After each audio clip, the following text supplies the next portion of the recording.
राज्यसभा के 2 सीटों के लिए मतदान की प्रक्रिया खत्म हो गई और अब से आधे घंटे बाद मतगणना की शुरुआत होगी। चुनाव नतीजों से पहले ही जीत के दावों का दौर भी जारी है। बीजेपी विधायक दीपक प्रकाश और शिबू सोरेन की जीत का दावा किया। वहीं जेएमएम को उम्मीद है कि सत्ताधारी गठबंधन को दोनों सीटें मिलेंगी। राज्यसभा का चुनाव की घोषणा हुई है, उस दिन से मैं कह रहा हूं कि भाई एक सीट गुरुजी जीतेंगे और दूसरा सीट भारतीय जनता पार्टी के अध्यक्ष माननीय दीपक प्रकाश जी जीतेंगे। अब इसमें रिजल्ट तो आउट है भैया, बधाई उधाई सब। अरे विपक्षी दल के लोग भी जानता है सच्चाई क्या है, उन्होंने भी बधाई दे दिया, सब जानता है। काउंटिंग होगा तो सभी चीजें स्पष्ट हो जाएंगी। लेकिन हम लोग पूरी तरह से अभी भी आश्वस्त हैं कि जिस तरह से हम लोगों ने सदस्यों से अपील की थी कि आप अपना वोट गठबंधन के पक्ष में दें, ताकि जो इस राज्य में विकास की एक धारा जो बहने की प्रक्रिया प्रारंभ हुई है उसको गति मिले। उपेंद्र हमारे साथ जुड़े हुए हैं। उपेंद्र, कब तक मतगणना शुरू होगी और मतदान की प्रक्रिया खत्म हो गई? क्या अभी भी दावों का दौर जारी है? क्योंकि 79 वोट अगर पड़े हैं तो 79 वोट में अगर कांग्रेस का दावा है कि उनके उम्मीदवार जीत होगी उनकी, तो जाहिर है क्रॉस वोटिंग हुई होगी, तभी उनका दावा ऐसा है। क्या हम अभी भी कोई गुंजाइश देख पा रहे हैं किसी कांटे के मुकाबले की, या रिजल्ट आउट है जैसा सीपी सिंह ने कहा?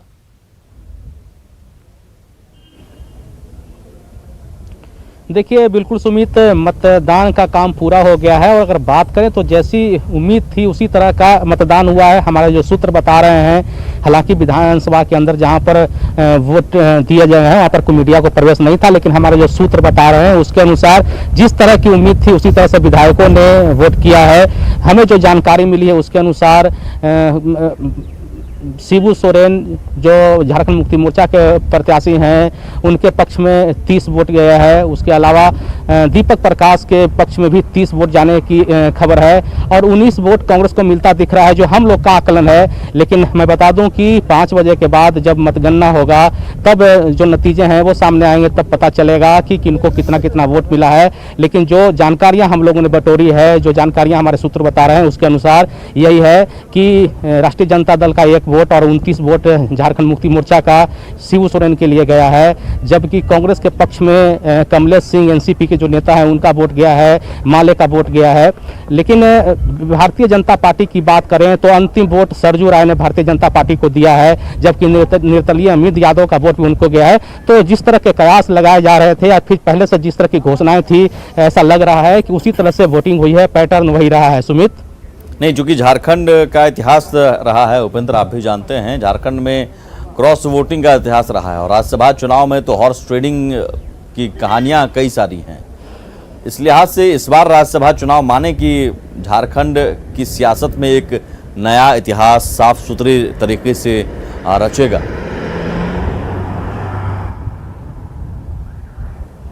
देखिए बिल्कुल झारखंड का जो इतिहास रहा है खास करके राज्यसभा चुनाव में, उसमें हॉर्स ट्रेडिंग की बात करें या फिर विधायकों के खरीद फरोख्त की बात करें या फिर विधायकों को किसी विधायक अस्पताल में भर्ती होना, किसी विधायक का गायब हो जाना, ये सब होता रहा है।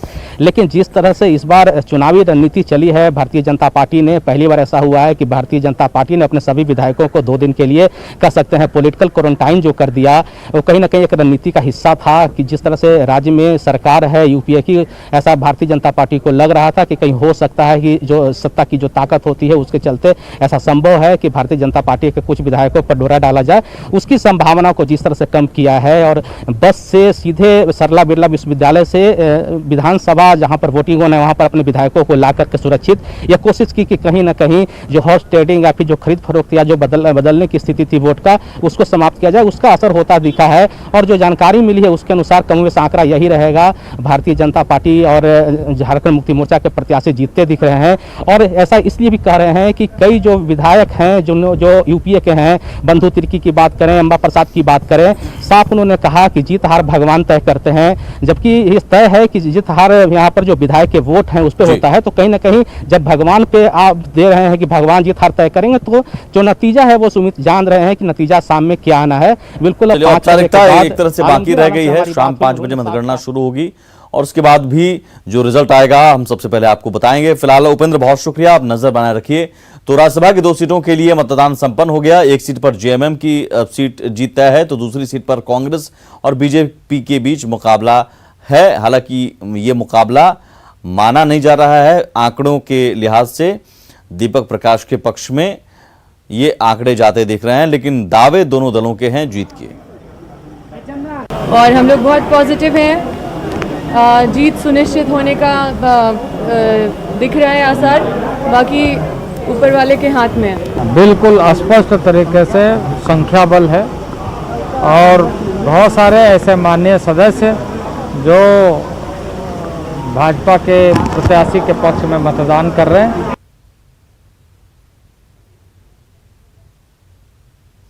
चलिए आगे बढ़ते हैं। झारखंड में कोरोना का खतरा लगातार बढ़ रहा है, लेकिन आम जन तो क्या, राज्य के नेता भी इसे लेकर अक्सर लापरवाह रहते हैं।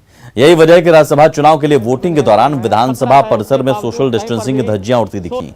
कैसे विधानसभा परिसर के अंदर से सोशल डिस्टेंसिंग का नजरअंदाज किया जाता रहा। नेताओं ने, किसी ने मास्क नहीं लगाया, तो एक जगह इकट्ठा लोग नजर आए। दिखाने की कोशिश कर रहे हैं, आप देख सकते हैं कि लेकिन सोशल डिस्टेंसिंग का किस तरह से धज्जियां उड़ रहा है वो दिखाने की कोशिश कर रहे हैं। आप देख सकते हैं कि किस तरह से जो भी लोग हैं, कहीं पर भी 2 गज की दूरी जो बहुत जरूरी की बात है वो होता नहीं दिख रहा है। ये विधायक जी हैं, लोबिन हेम्ब्रेम हैं और उनके साथ में हैं उनके सहयोगी बात करने की कोशिश करते हैं। भैया इधर सुनिएगा, मास्क आपने इस तरह से क्यों पहन रखा है? नहीं पहना। तो ये स्थिति है। आप देखिए यहाँ ये कहाँ से आए आप लोग? हम लोग आए बेरमो से आए। दिखाने के लिए काफी है कि किस तरह से विधानसभा परिसर के अंदर सोशल डिस्टेंसिंग की धज्जियां उड़ाई जा रही है। दादा ये बताइए कि आप माननीय हैं, कोरोना काल है, सरकार का ही आदेश है, सोशल डिस्टेंसिंग का पालन होना है, ये क्या हो रहा है? पूछिए उन लोगों से, पूछिए उन लोगों को सोशल डिस्टेंसिंग होना चाहिए जी, लेकिन अभी सब भूल गए हैं लोग। लेकिन मास्क तो लोग लगाए हैं।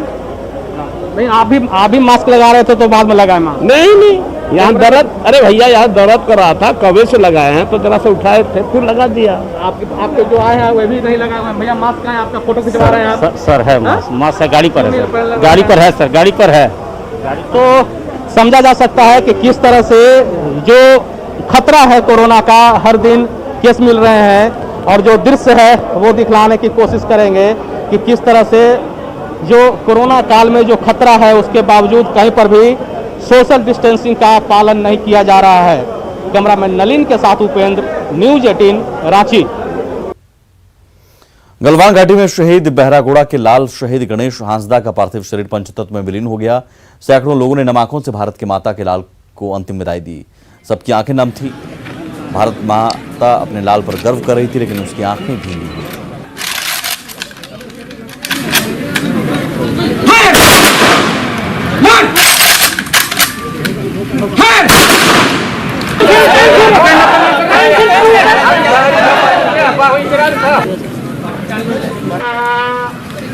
रांची से हेलीकॉप्टर से शहीद गणेश हांसदा का पार्थिव शरीर लेकर बहरागोड़ा के कासिफलाई गांव पहुंचा, जहां पर सैकड़ों लोग पहले से ही धरती के इस महान लाल को आखिरी बार देखने के लिए मौजूद थे। माहौल गमगीन था, लेकिन लोग शहीद गणेश हांसदा अमर रहे, वंदे मातरम जैसे नारे लगा रहे थे। वहीं सेना ने अमर शहीद को सैनिक रीति रिवाज से श्रद्धांजलि दी। शहीद को आखिरी सलामी दी गई।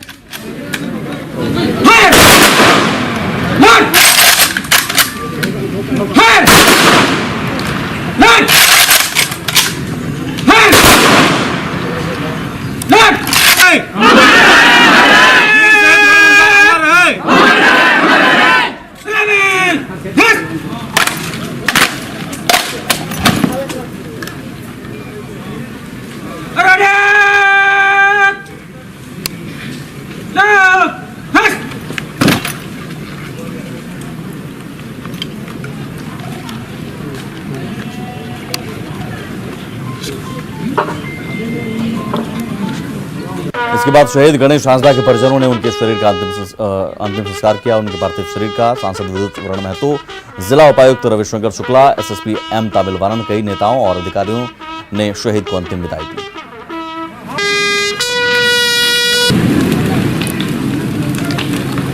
सम्मान के साथ अंत्येष्टि अंतिम क्रिया की गई है और इसमें हमारे जो सेना के जवान हैं यूनिट के यहाँ पर उन सभी लोगों का काफ़ी सहयोग रहा है।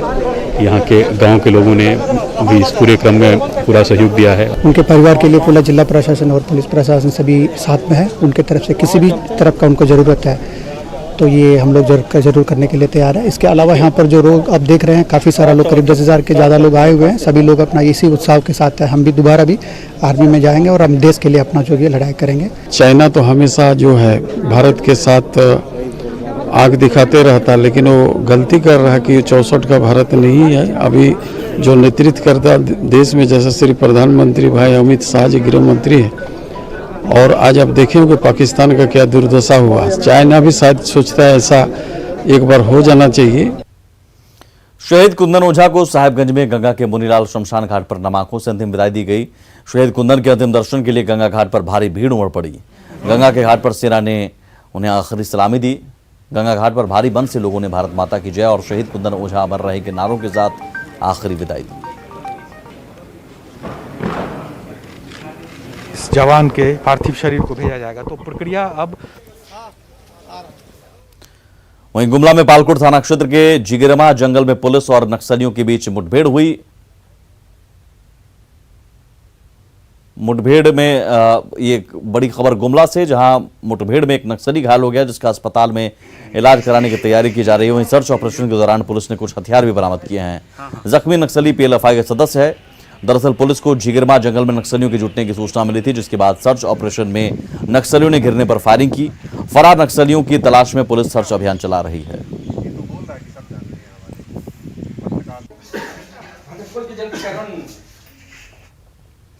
झारखंड में पिछले 24 घंटे में कोरोना के 23 नए केस सामने आए हैं। साथ ही राज्य में कोरोना संक्रमितों की संख्या बढ़कर 1919 हो गई है, जबकि हजारीबाग के एक कोरोना संक्रमित मरीज की मौत भी हो गई है। इसके साथ ही कोरोना से मरने वालों की संख्या बढ़कर 11 हो गई। 1198 संक्रमित मरीज स्वस्थ होकर अपने घर लौट चुके हैं। फिलहाल कोरोना के 710 एक्टिव मामले हैं।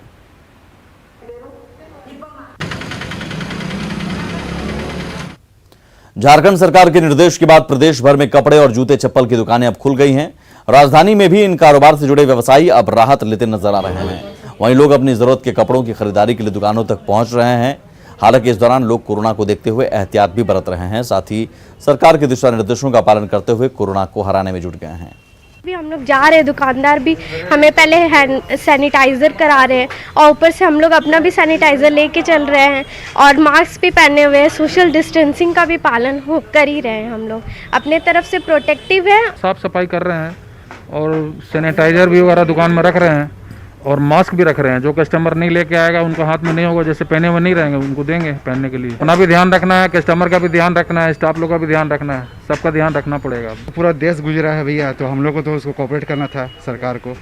3 महीना तो कोऑपरेट करेंगे और जितना दिन बोलेंगे सरकार का आदेश रहेगा तब तक हम लोग कोऑपरेट करेंगे ही। लेकिन अब खुल गया तो हम लोग का मानसिक स्थिति अच्छा हो गया है। 3 महीना बैठे बैठे मानसिक स्थिति खराब हो चुका था। कोरोना की वजह से मैट्रिक इंटर के रिजल्ट पर लगा ब्रेक अब खत्म होने वाला है। राज्य में 28 मई से जारी मैट्रिक इंटर की कॉपियों की जांच अब खत्म होने को है। मैट्रिक की कॉपियों की जांच पूरी कर ली गई है। वहीं इंटर का जल्द ही मूल्यांकन कार्य खत्म होंगे। मूल्यांकन कार्य खत्म होने के बाद जैक की ओर से रिजल्ट जल्द घोषित करने की तैयारी की जा रही है।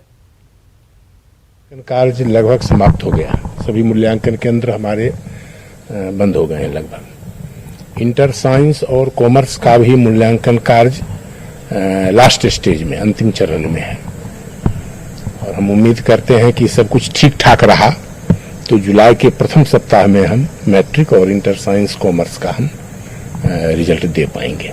ज़्यादातर जो टीचर एब्सेंट थे वो अदर डिस्ट्रिक्ट के थे, गुमला के, पलामू के, अन्य डिस्ट्रिक्ट के, तो जिनको वहाँ से आने जाने में काफ़ी दिक्कत थी। इस ऐसे ही लोग एब्सेंट रहे हैं। बाकी कहीं हम लोग का जिला में चाहे नज़दीक है वो लोग सभी को आए और हमको इसमें कहीं भी कोई बाधा उत्पन्न नहीं हुआ। जो शिक्षक नहीं आए थे वो जो भी कारण दिए, हम लोग सारा कारण डीओ ऑफिस में फॉरवर्ड कर दिए हैं, क्योंकि ऊपर से भी चिट्ठी आई थी कि जो एब्सेंट है उनका सारा बायोडाटा आप दें। तो हम लोग जितना भी ऊपर से आया था एप्लीकेशन के साथ हम लोग भेज दिए थे। दुमका के मसलिया प्रखंड में जबरदस्त जल संकट है। हालात ये है कि कुलुमडीह गांव के डोभा का गंदा पानी पीने को विवश हैं। गांव में एकमात्र चापानल है, वो भी सरकारी विद्यालय परिसर में, जिससे लोगों को पानी की जरूरत पूरी नहीं हो पाती। डोभा का पानी पीने से लोग बीमार पड़ रहे हैं। इलाके में जल संकट पर डीसी का कहना है कि लोगों की समस्या का जल्द समाधान किया जाएगा। नहाने के लिए, पानी पीने के लिए और कुछ रास्ता जाने के लिए, आने के लिए बहुत दिक्कत है हम लोग का। और कोई भी यहाँ पर रास्ता नहीं बनाया रहा है, और पानी के लिए कुएं भी नहीं बनाया है, चापाकल भी नहीं बनाया है, कुछ भी नहीं बनाया है। इसको पीएचडी विभाग के द्वारा निर्देश दिया जाएगा कि वो उसका जांच कर ले और किस योजना के तहत वहाँ पे पानी सप्लाई का इम्प्रूवमेंट किया जा सकता है, और विभाग के द्वारा अनुशंसा प्राप्त किया जाएगा। सरायकेला के खरसावां थाना क्षेत्र के आमदा उप डाकघर में 1 करोड़ की राशि के गबन का मामला सामने आया है। सैकड़ों खाता धारकों के खाते से राशि की हेरफेर हुई है। साल 2016 से 2020 के बीच तत्कालीन पोस्टमास्टर अतीश कुल्लू ने इस घटना को अंजाम दिया। मौजूदा पोस्टमास्टर शंकर लाकड़ा ने 5 जून 2020 को पदभार ग्रहण किया तो उन्होंने मामले की जांच शुरू कराई। विभिन्न खातों में 10,000 से 60,000 रुपए तक अंतर दिख रहा है। अब सवाल है कि ये गड़बड़ी कैसे दूर होगी, खाता धारकों को उनका पैसा कैसे मिलेगा। सब में ना, मतलब मैक्सिमम में, सब में नहीं है। देखिए क्या हुआ कि जो पहले का जो यहाँ का भूतपूर्व जो भी था पोस्टमास्टर, जमा निकासी जो वो लेता था, है ना, लेकिन सिस्टम में नहीं किया, नहीं समझे। अच्छा, तो किसी का बैलेंस ज्यादा भी है, किसी का बैलेंस कम भी है। जिससे निकासी जिसका नहीं उसका ज्यादा है, और जिसका जमा नहीं उसका कम है। रांची ट्रैफिक पोस्ट को स्मार्ट बनाने की योजना पर ग्रहण लग गया है। पहले कोरोना और अब मानसून के चलते स्मार्ट ट्रैफिक पोस्ट बनाने की योजना फाइलों में ही दबकर रह गई है। राजधानी में दर्जन भर ऐसे पुलिस पोस्ट हैं जहां पुलिसकर्मियों को सिर छिपाने के लिए कोई मुकम्मल व्यवस्था नहीं है। अब सवाल है कि बरसात के दिनों में पुलिसकर्मी यहां ड्यूटी कैसे देंगे। अब तक पुलिसकर्मी छाते से ही काम चलाते हैं। विभाग का दावा है कि पुलिसकर्मियों को जल्द ही रेनकोट का उपहार मिल सकता है।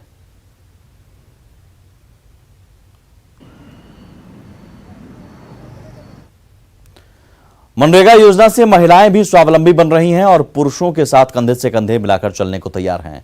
हजारीबाग में घर की दहलीज से निकल महिलाएं मनरेगा में मजदूरी कर न सिर्फ खुश नजर आ रही हैं बल्कि महिला सशक्तिकरण की मिसाल भी पेश कर रही हैं। हजारीबाग में इन दिनों मनरेगा योजना का काम जोर शोर से चल रहा है। जिला के सभी प्रखंडों के पंचायतों में मनरेगा से 5-5 योजनाओं को लेकर काम कराया जा रहा है। इस योजना में एक तरफ प्रवासी मजदूरों को रोजगार उपलब्ध हो रहा है तो दूसरी तरफ महिलाओं की भागीदारी भी दिख रही है। स्थानीय महिला मुखिया की माने तो इसके माध्यम से महिलाएं घर के दहलीज से बाहर निकलकर सशक्त हो रही हैं।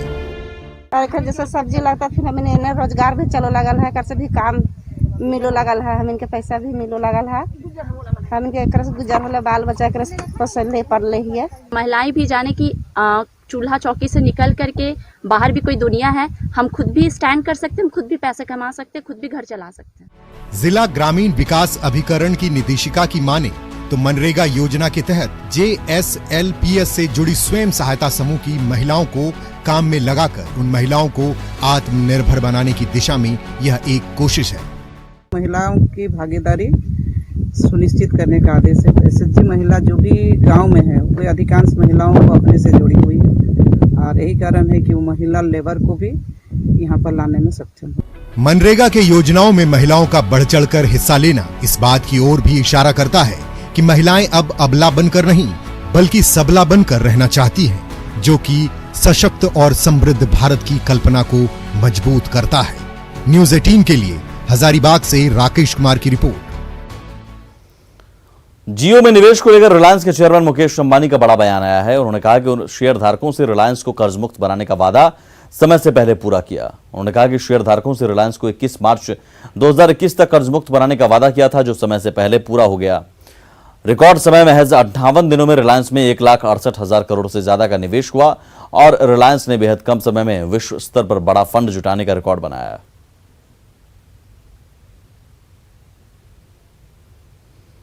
और इसी के साथ इस बुलेटिन में इतना ही। नमस्कार।